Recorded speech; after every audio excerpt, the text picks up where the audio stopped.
আমি জামাতের আমিরকে চ্যালেঞ্জ করলাম, আপনার বাড়ি তো সিলেট, সিলেটে 19টা এমপি সিট আছে, আপনি কোন সিটে দাঁড়াইবেন বলেন, আমি সেই সিটে দাঁড়াবো।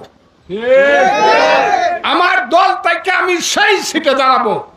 আর 19টা সিটের মধ্যে সিলেটে যদি একটা সিট পাস করতে পারে তাহলে মনে করবো আপনারা বাপের বেটা। বাংলাদেশ জামাত ইসলামের আমির এত ফাতলা মিজাজের মানুষ না যে জেন তেন ব্যক্তির চ্যালেঞ্জ গ্রহণ করে দিবে।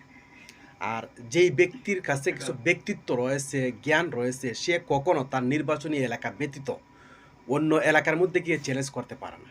কারণ নির্বাচন বা ভোট এমন একটা জিনিস যে কেউ ইচ্ছা করলে সেটা নিতে পারবে না। এটা হলো জনগণের একটা রিয়েকশন মাত্র।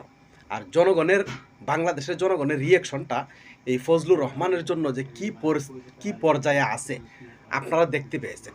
আর এই সমস্ত ফজলুরাই যে বড় বড় উচ্চ পর্যায়ের উচ্চ মাফের ব্যক্তিবর্গ যারা আছে তাদেরকে চ্যালেঞ্জ ছুড়ে দেয়। সুতরাং জামাত ইসলামের আমির এমন কোনো ব্যক্তি নয় যে এই সমস্ত পাগল ছাগলের চ্যালেঞ্জ গ্রহণ করে নেবে।